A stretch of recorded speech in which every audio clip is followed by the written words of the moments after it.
साथीहरू नमस्ते अनि हार्दिक स्वागत छ तपाईँ सम्पूर्णलाई म डिआर कापले हामी छौँ ब्राइटर नलेज अन्तर्गत यहाँनिर कृषि विकास ब्याङ्क लिमिटेडले दरखास्त आह्वान गरेको छ विभिन्न पदका लागि भनिएको छ मुख्य कार्यालय जनशक्ति व्यवस्थापन विभागबाट होइन जुन खुला तथा समावेशी प्रतियोगितात्मक परीक्षाद्वारा पद पूर्तिका लागि दरखास्त आह्वान तपाईँको लागि डिटेल्स दिन गइरहेको छु ध्यान दिएर सुन्ने प्रयास गर्नुहोला ब्याङ्किङ क्षेत्रमा करियर चाहनेहरूका लागि जस्तो यो चाहिँ माघ महिनाको 9 गते प्रकाशित सूचना हो साथीहरू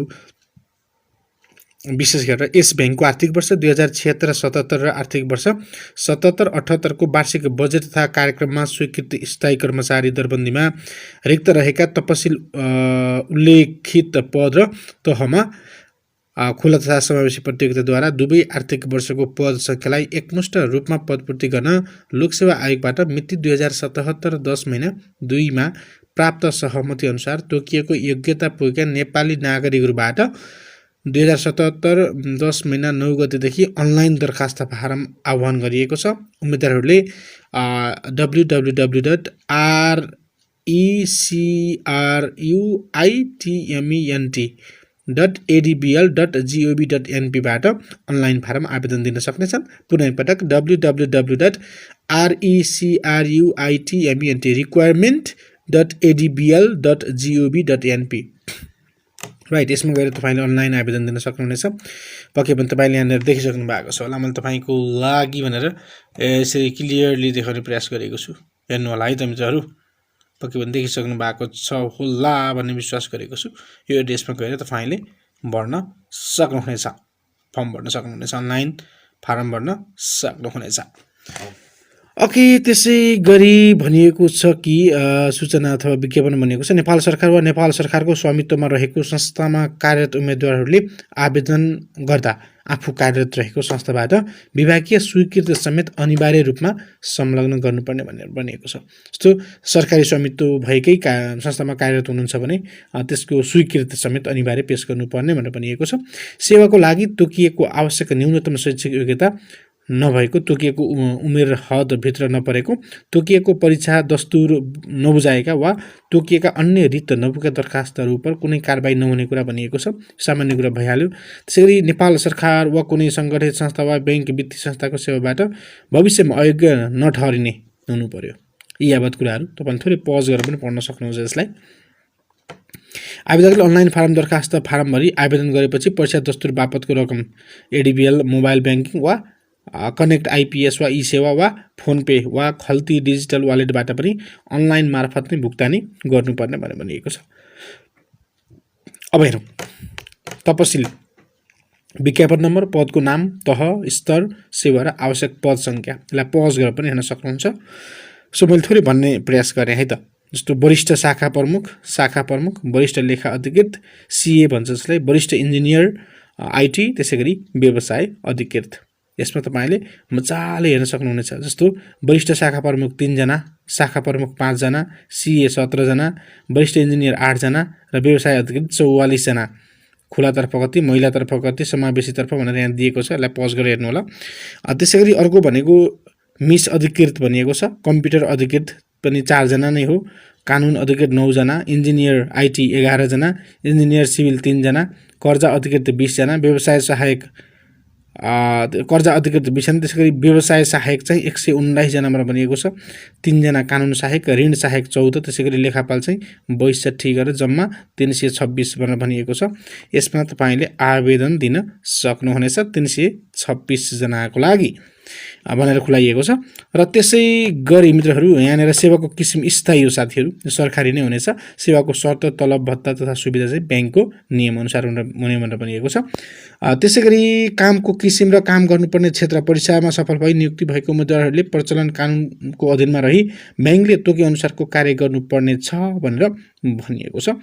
केही कुराहरू तपाईँले यसलाई पज गरेर पढ्न सक्नुहुनेछ कामको किसिम र सेवा क्षेत्रको बारेमा।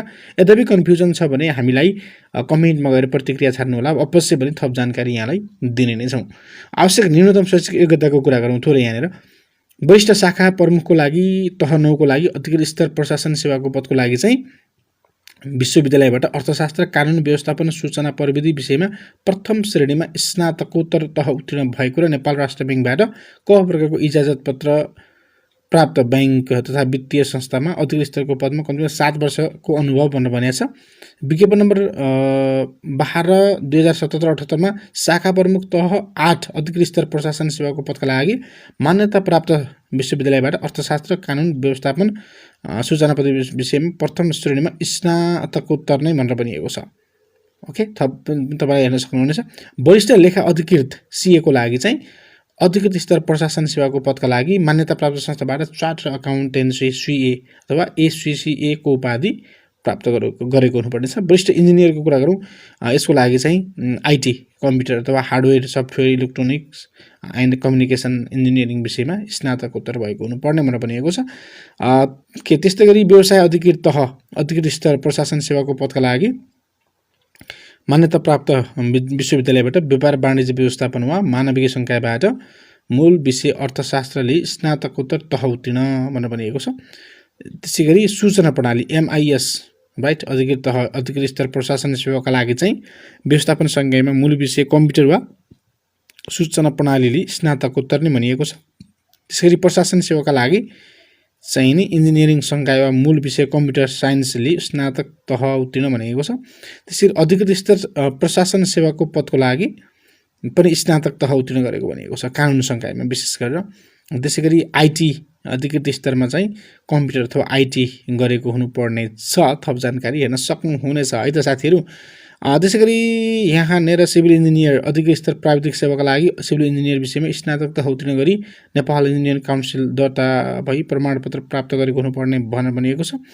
अधिकृत स्तर प्राविधिक सेवाको पदका लागि चाहिँ मान्यता प्राप्त विश्वविद्यालयबाट कृषि, वन तथा पशुपालन संकायमा स्नातकोत्तर तह उत्तीर्ण गरेको हुनुपर्ने र व्यवसाय सहायक तहमा सहायक स्तर प्रशासन सेवाको पदका लागि मान्यता प्राप्त विश्वविद्यालयबाट व्यवस्थापन, वाणिज्य वा व्यापार संकाय वा मानविकी संकाय वा मूल विषय अर्थशास्त्रले स्नातक तह उत्तीर्ण भएको भनेर भनिएको छ र कम्प्युटर सम्बन्धी न्यूनतम 3 महिने आधारभूत तालिम भनेर भनिएको छ। कानुन सहायकको लागि यहाँनिर मान्यता प्राप्त विश्वविद्यालयबाट कानुन संकायमा स्नातक तह भनिएको छ। त्यसैगरी ऋण सहायक तहमा सहायक स्तर प्रविधि सेवाका लागि चाहिँ मान्यता प्राप्त विश्वविद्यालयबाट कृषि विज्ञान संकायबाट स्नातक तह भनिएको छ। त्यसैगरी सहायक स्तर प्रशासनको सेवाको पदको लागि मैले तह 4 को कुरा गर्दैछु। यसमा चाहिँ के भनेको छ भन्दा व्यवस्थापन संकाय वा मानविकी संकायमा मूल विषय अर्थशास्त्रले प्रवीणता प्रमाणपत्र वा 10+2 उत्तीर्ण गरी कम्प्युटर सम्बन्धी न्यूनतम 3 महिनाको आधारभूत तालिम भनेर भनिएको छ।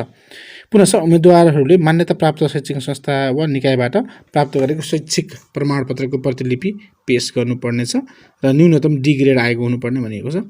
अनलाइनबाट भर्ने प्रक्रिया पनि यहाँ दिएको छ है साथीहरू, हेर्न सक्नुहुनेछ। यसलाई चाहिँ यस्तै हेर्नु होला, अलि अक्षर सानो छ हैन, यहाँनिर तपाईले हेर्न सक्नुहुनेछ।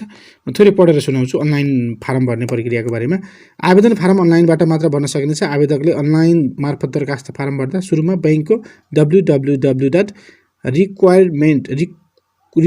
रिक्रुटमेन्ट